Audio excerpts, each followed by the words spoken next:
Ja, jeg vil så fortælle lidt om forsøg A, som er det her forsøg med alkoholgæring. Jeg vil lige lægge ud med lidt teori om alkohol og alkoholgæring as well. Og et alkohol, det indeholder en OH-gruppe, oxygen og hydrogen, som ses her. Ja, og alkohol, det afledes af karbonhydriderne metan og etan ved udskiftning af et H-atom med en OH-gruppe, som vi i dette tilfælde ser her. Tidligere har der været en H-gruppe over på den her side, hvor vi blot havde etan. Nu er der så kommet en OH-gruppe på, så det nu hedder etanol. Så den her OH-gruppe, det giver også endelsen ol på stoffet. Ja, så den altså får samme endelse som alkohol. Og så har vi så lavet en alkoholgæring, hvor vi har tilsat, hvor den er i en vandig opløsning af glukose, og vi tilsætter nogle gærceller.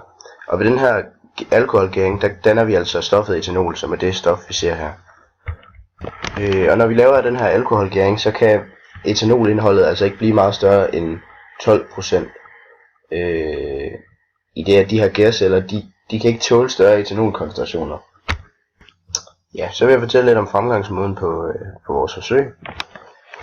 Vi startede med at arbejde med glukose. Ja, helt præcis kunne vi ikke få det til at være, men så tæt på 25 gram som overhovedet muligt. Og så noterede vi den her masse af glukose.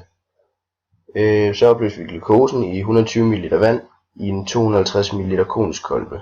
Så vi får opløst det her glukose i vand ved at omrøre med en lille glaspind. Så tilsætter vi cirka en fjerdedel af en pakke gær. Og smuldrer det for inden og putter det ned i det her vand med glukose. Så sætter vi gummiprop med gærrør i vores kolbe. Og så fylder vi lidt demmivand i de buede stykker af det her gærrør, således at det kan holde tæt. Så noterer vi, hvad der står, eller hvor meget vores kolbe vejer med prop og gærrør og indhold, og så noterer vi det her vejeresultat. Så lod vi vores gæring stå i et par dage, og lod den stå og gære og lade den danne det her etanol. Og så da vi kom frem et par dage efter, så vejede vi kolben med indhold og prop og gærrør og fik noteret os det resultat. Og så hældte vi gæringsproduktet fra og så hvor meget det vejede. Ja. Og så var vi klar til at lave vores beregninger. Ja, undervejs gjorde vi også nogle iagttagelser. Start, der havde vi en uklar beigefarvet blanding med opløst gær, og det havde vi simpelthen også efter. Men nu lå der nogle gærrester på bunden, og væsken var mere koncentreret i udseendet. Ja, som sagt noterede vi også vores vejeresultater, som ses her, hvor vi til at starte med havde 330 gram med kolbe og gærrør og hele indholdet. Efter den her gæring, så havde den så faldet væsentligt, og der var nu kun 320 gram tilbage i alt i kolben. Og så skulle vi i gang med vores beregninger. Her beregner vi det teoretiske udbytte af etanol, og det gør vi ved at bruge formlen N lige med M over store M. Ja, og vi kender den kemiske formel for glukose, som er C6H12O6. Så finder vi ud af, hvor meget C6H12O6 vejer i det periodiske system, og så sætter vi det ind på vores øverste plads her. Ja, undskyld, vi fandt ud af, hvor meget glukose vi havde tilsat i vores blanding her, som var 25,11 gram. Så regnede vi molarmassen ud for C6H12O6 og fandt det til at være 180,15 gram per mol.